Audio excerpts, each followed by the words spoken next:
bavukanye ndabaramukije mu izina rya Yesu. Mu nkundire dusangira ijambo riri mu gitabo cyo Kuvayo igice cya 33 tuve ku murongo wa 12 gushika ku wa 13. Maze Mose abwira Uhoraho ati raba, wambariye ngo dugana abo bantu, ariko ntiwamenyesha uwo udutumanye. Yamara waravuze uti ndakuzi izina kandi wagiriwe ubuntu imbere yanje. None rero ndakwinginze asangwa naragiriwe ubuntu imbere yawe koko, nunyereke imigendere yawe kugira ngo nkumenye, mbone kurushiriza kugirirwa ubuntu imbere yawe, kandi wibuke yuko iryo hanga ari iryawe. Nashaka kubibutsa ko Uhoraho yabamenye mu izina kandi yabagiriye ubuntu. Uyu ni Mose yagiranye imigenderanire myiza cyane n'Uhoraho. Baragendana, ariko igihe kimwe Uhoraho aramubwira ati, igihe kimwe Abisirayeli bari bibarije igishushanyo, bahemukira Uhoraho. Uhoraho abwira Mose ati hagurukana aba bantu bajyane mu gihugu. Nzabarinda gutya, ariko jewe sinjyanye namwe, ndabaho umumarayika bajyanye.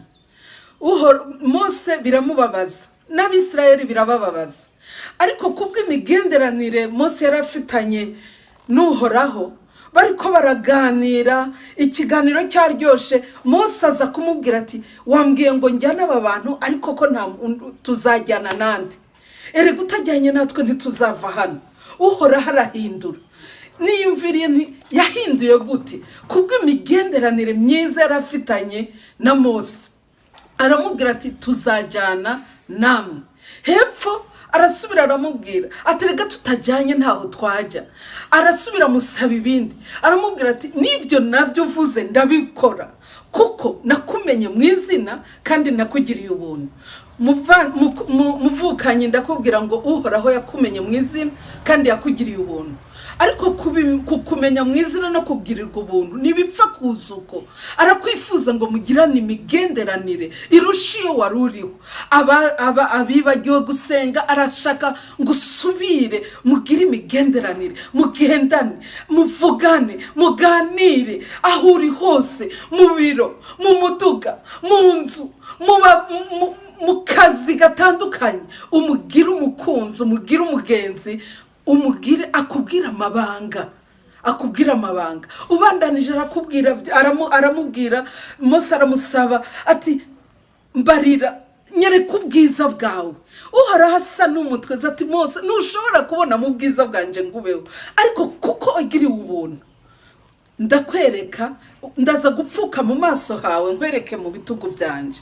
Ndakwinginze uyu munsi ufate ingingo yo gusubira kunagura imigenderanire yawe n'Imana yawe, hanyuma ashobore kuguhishurira amabanga yaguteguriye. Uhoraho abahezagire, Uhoraho abaha umugisha, kandi abashikane ku migenderanire myiza yiwe nawe. Imana ibaha umugisha.